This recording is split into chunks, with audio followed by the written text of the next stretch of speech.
የእግዚአብሔር ድምጽ ልዩ ትንቢታዊ ኮንፈረንስ በዩናይትድ ኪንግደም ለንደን ብሪክስተን ከኦክቶበር 17 እስከ 19 በሻካይና ኢንተርናሽናል ቤተክርስቲያን ኮንፈረንሱ ይካሄዳል። ኦክቶበር 17 አርብ ከ5 ፒኤም እስከ 9 ፒኤም፣ ኦክቶበር 18 ቅዳሜ ከ4 ፒኤም እስከ 8 ፒኤም፣ ኦክቶበር 19 እሁድ ከ5 ፒኤም እስከ 9 ፒኤም ኮንፈረንሱ በታላቅ ድምቀት ይካሄዳል።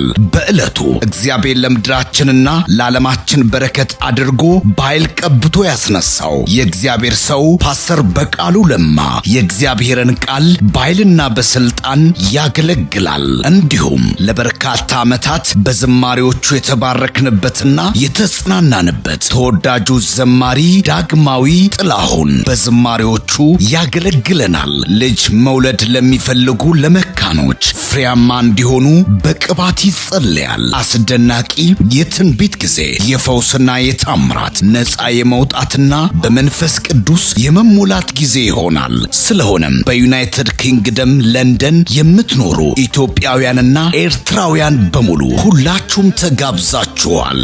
አዘጋጅ ሪቨር ቲቪ ከሻካይና ኢንተርናሽናል ቤተክርስቲያን ጋር በመተባበር የተዘጋጀ።